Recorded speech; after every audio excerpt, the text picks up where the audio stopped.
Саламатсыңар менин кичинекей досторум. Көңүлүңөр куунак. Санаа жок, курсак ток. Баары жакшыбы? Мына ушундай кызыктуу балалыкта сонун жомокторду тартуулаган биздин көрсөтүү кайрадан силерди күтүп алды. Биз Таргыл Мышык экөөбүз силерге кечке кызыктуу жомокторду камдап койдук.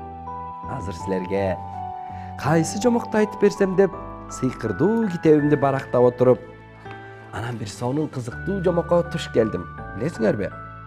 Коркок чычкан менен арстан деген жомокту айтып берейин дедим. Кана, кулак түрсөңөр, мен анда убакытты созбой баштай берейин. Илгери бир заманда чоң бир токойдо коркок чычкан жашаптыр. Ал чычкан бардык нерседен корку берчү экен. Кабылан көрсө эсооп, түлкү көрсө чыйпыйы чыгып качып кетчү. Ал эми крокодилди көргөндө болсо, тим эле көзүн ачпастан жумп алып, тызылдаган бойдон качаар эле. Жада калса, бул коркок неме бутак, дарак сыяктуу ордунда турган нерселерден да аябай корко берчү. Акыры коркконунан чыдай албаган чычкан токойдун падышасы арыстанга барды да: "Сүйүктүү падышам, арыстаным, менде аябагандай чоң бир маселе бар. Ошого өзүңүздөн жардам сурап келдим. Мен байкуш бир гана сизге гана ишене алам. Эми мени угуп коюңузчу" деди. "Ушул токойдогу жаныбарлардын эң коркогу менмин. Өмүр бою ушинтип коркуп эле жашап келатам. Дарактан жалбырак түшсө да коркуп кулап түшөм. А сиз болсо ушул чоң токойдун падышасысыз. Эч ким сиздин жаныңызга келе албайт. Бул кең үңкүрүңүздө мага да орун барбы? Мени ушул жерге кабыл алсаңыз, сиздин такыр тынчыңызды албастан жашайм" деп ыйламсырайт экен баягы коркок чычкан. Арыстан үн катпай чычканды угуп жата берет да, арыстандын унчукпаганынан пайдаланып чычкан андан ары мындай дейт: "Билем, мендей коркоктун сизге кереги жок. Ошон үчүн колумдан келгендин баарын жасаганга аракет кылам. Бул жакшылыгыңызды бир күнү кайтарамын" дегенде арыстандын жини тим эле кайнап кетет да, көзүн чоң ачып чычканды аты үйчүдөй карап: "Эй, тарбиясыз! Сен мага эмне кыла алмак элең? Сенин мага кандай пайдаң тийсин? Я!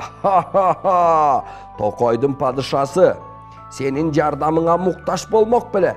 Жогол көзүмө көрүнбөй" деп арыстан аябай жинденет. Бул ачуу кыйкырык коркок чычкандын жүрөгүн укмуш түшүрдү.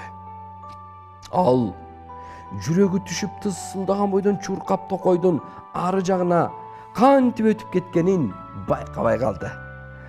Акыры өзүнө бир тешик таап кирип алат да, көпкө чейин ал тешиктен чыкпай жата берет. Ошол күнү арыстан жанына келгендин баарына ачуусу келип кыйкыра берет. Токойдо жүргөндөрдүн баарынын үшүн албаган жаныбар калбайт. Мына баары арыстандан коркконунан токойдо көзгө көрүнбөгөн жерлерге жашынып алышат. Ошентип бир күнү арыстан ууга чыгат.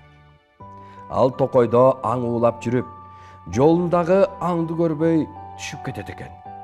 Канчалык чыкканга аракет кылса да, андан такыр чыга албай коет. Бир секирет, эки секирет, үч секирет, тилекке каршы такыр чыга албайт. Аягында дарактын тамырларына жабышып, болгон күчүн сарптайт. Дагы эле жыйынтык болбой коет. Акыры күчү калбай алсырап, андан чыга албаганына көзү жетет. Мына ошондо өзүнө келет да, жардам сурап келген чычканды эмнеге куудум экен? Байкушту тим койсом азыр мага жардамы тийбейт беле? Эми бул жерде мени ким куткарат? Баарына бирдей мамиле кылып, эч кимди төмөн санабаш керек турбайбы? Токойдо ар бир жаныбардын өзүнчө орду бар экен да деп баягы арстан өкүнүп ыйлаган экен. Ошентип ал ошол чуңкурдан чыга албай кала бериптир. Эгерде чычкан менен дос болуп алганда, чычканга ош жерден болушуп койгондо, мына азыр ал чуңкурдан оңой эле чыгып кетмек. Эмне кылсын эми? Мейли. Ошентсе дагы бул жомокту жыйынтыктайлы дагы эми силерге кармаганы алтынга айланган падыша деген жомокту айтып берейин. Илгери бир замандардын биринде бай падыша жашаптыр. Анын айтып бүткүс байлыгы баарын таң калтырчу экен.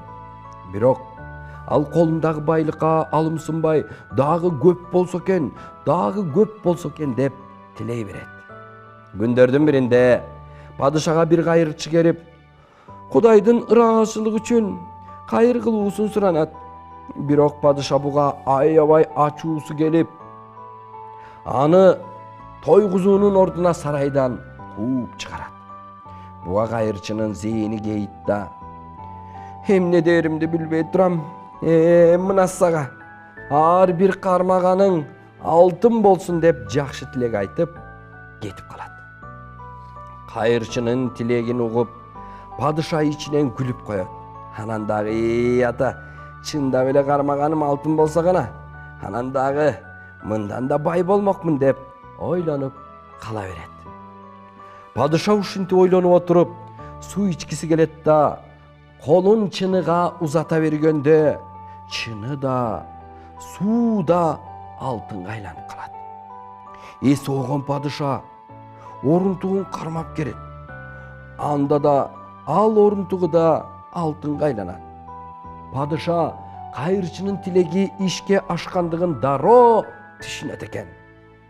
Алгач аябай кубанып кетет, бирок бир аз убакыт өткөн соң убара тарта баштайт.